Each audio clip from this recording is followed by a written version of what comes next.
Hey Advanced Foods 1, welcome to the dessert unit. We're going to start this week off by making some peanut brittle. This is candy. We're going to talk about candy this week. You should have already done your candy PowerPoint, so some of this stuff I'm going to talk about today should make all the sense in the world. If you're doing this video before you've done the candy PowerPoint, you're going to be lost on some things. You might get lost in some of the questions I asked you through the Play Pause It. So you need to have done your watch the PowerPoint, fill out your PowerPoint notes. So we are going to be making peanut brittle. Peanut brittle is a non-crystalline candy. We talked about two different types of candy in the PowerPoint, crystalline and non-crystalline. With peanut brittle, we don't want fine sugar crystals to develop. And we're going to do this a couple different ways. We're going to cook it at a high temperature. We're going to add corn syrup to it, this stuff here. We're going to add some butter to it, and we're going to keep the crystals down. We want it to become foamy. We want it to be good and crunchy. So let's talk about some things first about as far as general candy making go. One of the things you saw in your PowerPoint talked about a candy thermometer. So I've got some examples of thermometers here. This, which is what I'm going to be using today, which is what we use at school, this is a candy thermometer. It's also a deep fry thermometer. So if you're deep frying stuff at home, you would use one of these. This is also a candy thermometer. This is basically what they sell at Walmart. And it says candy thermometer and deep fry thermometer. This works also. You can clip it onto the side of the pan. This is just a sheet that goes over and protects it. But these thermometers go up to 400 degrees. That's one reason why they're different. This thermometer right here, this is basically a meat thermometer. Okay, this is not one you're going to use. This can go up to about 300 degrees. You wouldn't want to use this for candy making. This is my digital thermometer I keep here at home. This can reach those high temperatures, but the heat can damage a digital thermometer because you got to have this way down in there. You got to have your hand, and it gets really hot. We're going to be heating this peanut brittle up to almost 300 degrees. So you don't want to use one of these. It will damage it. So use one of these, and it has a slide. We're going to clip it onto the side of the pan, or go get you one of these that are specific for either deep frying or for candy making. Another thing it mentioned in the PowerPoint was use a pot, a heavy bottom pot. This is actually the pots we have at school. I brought it home. You don't want to use one that has nonstick coating in it. That nonstick coating can actually come off. So that's why I'm not a nonstick coating fan, especially when it comes to big pots. But you want a pot that has a heavy bottom. So if you look at our pots from school, see this thick line right there? That means there's a thick amount of metal underneath this pot. That's a good thing. We don't want a cheap pan we buy at the dollar store or at Walmart or wherever that has one thin layer. So that's a good pan to use.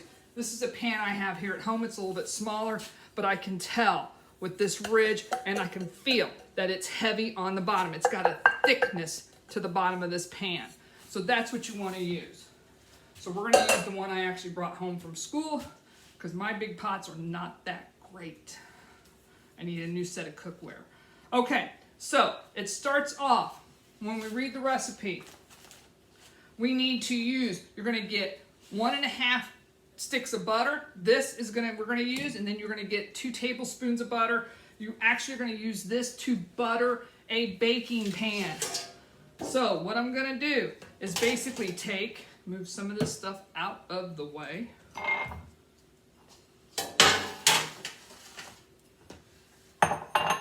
I'm basically going to take this 2 tablespoons, pinch it off, and rub it. I want a baking pan with sides. I'm not just using a cooking sheet. I'm using a baking pan with sides. Rub it all over the bottom of this pan. If you don't get that pan butter good enough, that is going to stick. And you want it somewhat softened, even though it's softening as I'm spreading it out, because I'm just taking pinches of it off and rubbing it on there. You do not have to use the whole 2 tablespoons. This is just an estimate, but I want to get it all over the edges of the pan, like you're rubbing lotion on.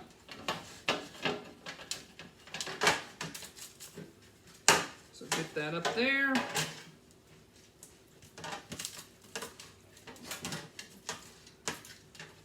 All right, that is my good, and I did not use that whole 2 tablespoons, which is fine. But I've got it all in the cracks and the corners, smoothing it out. That's what I want. So I'm going to set this aside. That's going to be ready to go here in a few minutes. I don't need this butter anymore. That can go over here. Get my hands under some hot water to get the rest of that butter off.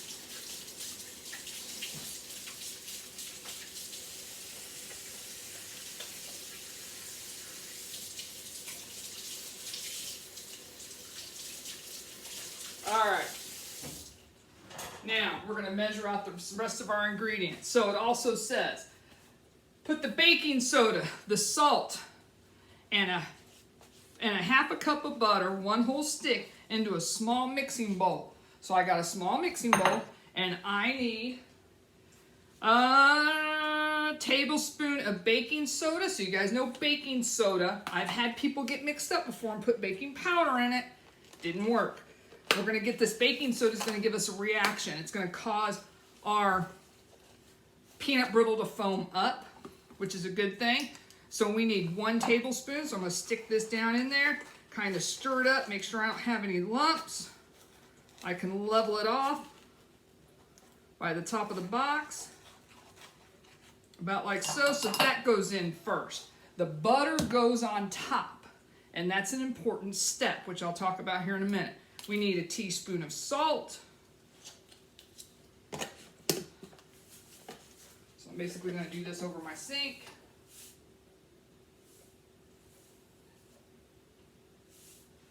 Add that in there. So put the baking soda, salt, and a half a cup of butter. So that's 1 stick, because you guys should know half a cup is equal to 1 stick. Open this up. Set that just like that. I'm going to leave it alone. Because what's going to happen is, the reason we want the butter on top, when we go to put this into the hot mixture, which is, we're going to do this in a little bit, the butter's going to hit the hot mixture first. It's going to immediately melt. Then the baking soda and salt hit it, and it causes a reaction, and it foams up. So we'll set that aside. We don't need that right now. Okay. In a 4-quart saucepan, which is what I've got over here, we're going to combine sugar. And we need 2 cups of regular granulated sugar. That's what I have here. I measured it out. I leveled it off. That's our regular granulated sugar. We're going to put 2 cups of sugar in there, as well as we need 1 cup of light corn syrup. So we're going to put this corn syrup in here. This stuff is really sticky. So I've got this one turned upside down because I'm going to finish off this bottle first. But this is corn syrup. Okay, really, really sticky. You need 1 cup of it, and it's going to go into a liquid measuring cup. It's really thick and very sticky. So finish off this bottle. That's done.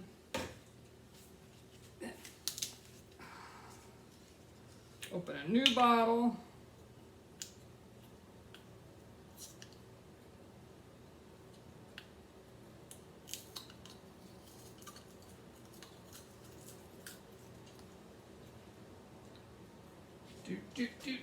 All the way to 1 cup.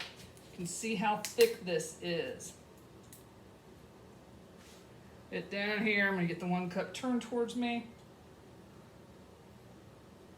All right. That's my 1 cup. And I may need a rubber scraper to scrape this out to get it all out of the cup. But that's going in here.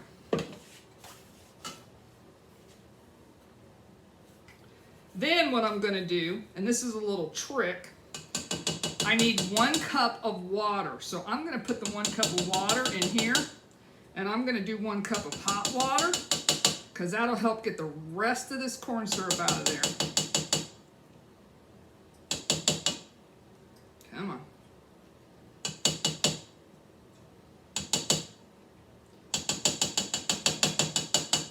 All right. So I'm going to do 1 cup of hot water.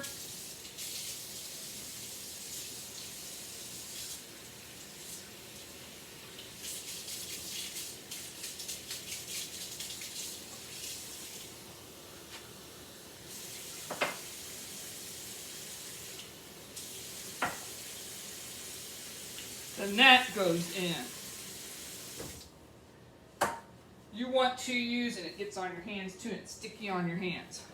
You want to use a good metal spoon. I'm not using a wooden spoon, I'm using a metal spoon. I'm going to stir this up. This is going to go on to the stove. And I'm also going to add, move this over here, my 2 cups of peanuts. Now, the recipe calls for raw peanuts.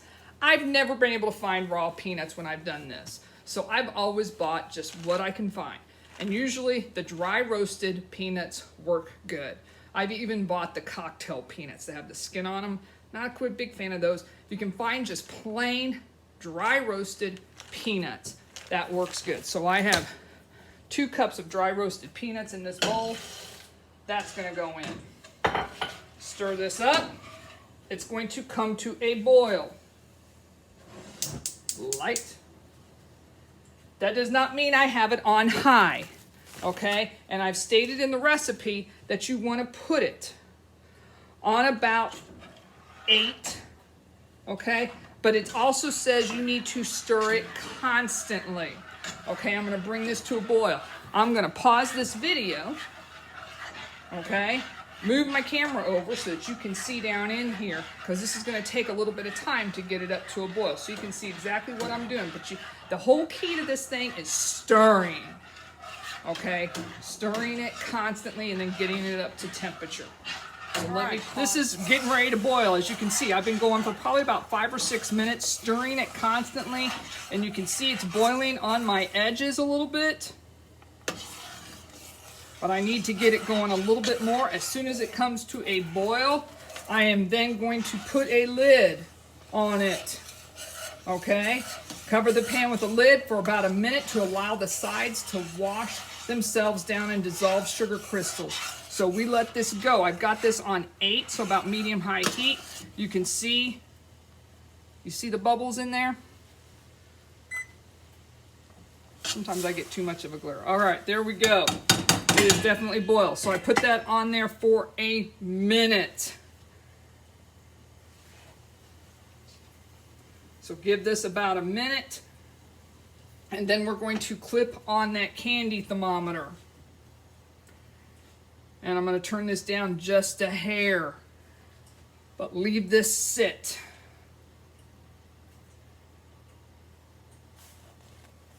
All right, this has been a minute. Let's look at this. All right, now, oh, you gotta be careful. I just made a mess. Slipped it over the side. Now I gotta add my candy thermometer. Now, when I put this thermometer in there, I don't want it to go all the way down to the bottom, and I don't want peanuts to get in it either. I can feel some of those peanuts. I want it to be to where that red part is down in there. So I'm gonna sip this in here, make sure it's in that liquid. And then you gotta watch it.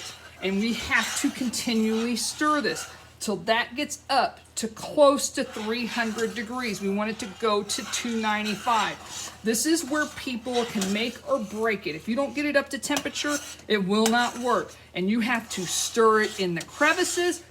Peanuts will get down into the corners of those pans and they will burn.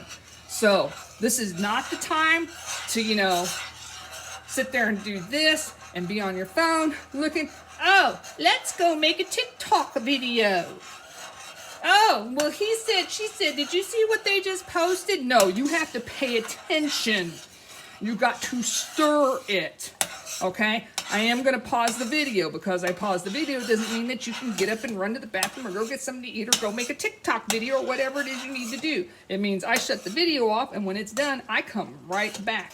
This could take up to 15 to 20 minutes to get to temperature, and you have got to keep stirring it.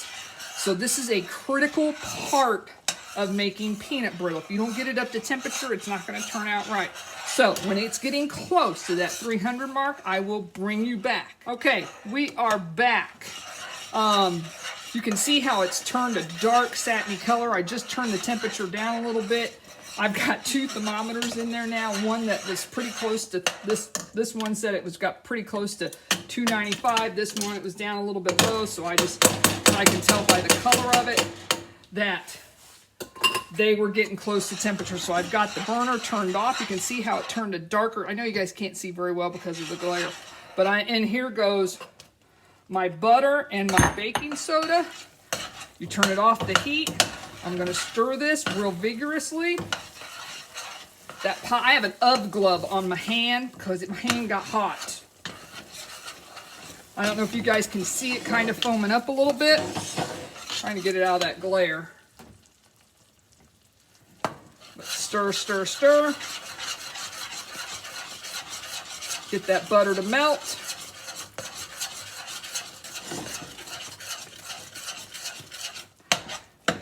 Get all down in that pan.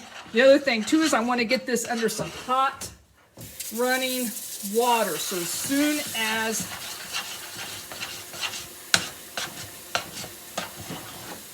I still see part of that butter in there.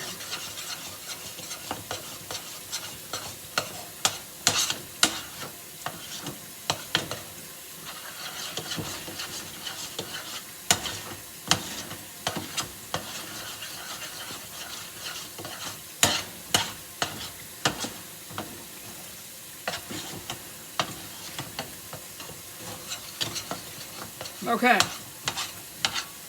I'm ready to turn this on to that buttered pan, and this is going to be really hot.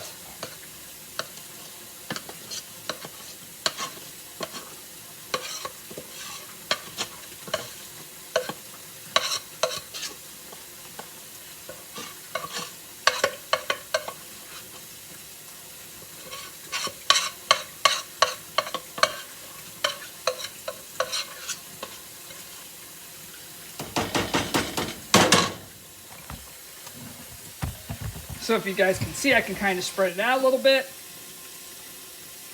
Now, I need to let this cool for about 25 to 30 minutes. Then I'm going to put it in the fridge for a little bit, for maybe less than an hour. And then I'm going to come back. I'm going to start the video again and show you guys how to break and crack peanut brittle. There we go. All right, so it's been a couple hours. I let it cool for about 30 minutes, 45 minutes on the counter. Then I stuck it in the fridge. I want it to be good and burnt.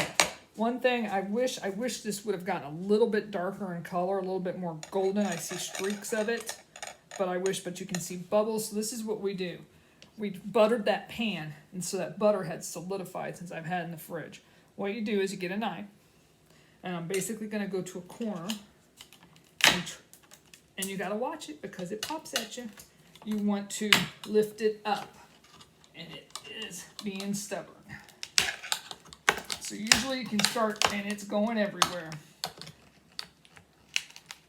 Start, and that's peanut brittle. It should lift up like so. My dog is cleaning it. You can see it's gotten foamy, or it expanded a little bit on the inside of it. It's a little bit chewy. A good peanut brittle shouldn't be so chewy. I think I got a little impatient with it. Should have gotten it a little bit more up to a little bit of a higher temperature. But I'm going to sit here and just kind of lift this up. Crack it. There you go. That's some good some peanut brittle. It's still tasty. If you have problems with it, you just kind of take a knife to it. Get it into little pieces. All right, so that's your peanut brittle. Next week, we're doing pies. So hopefully you enjoy.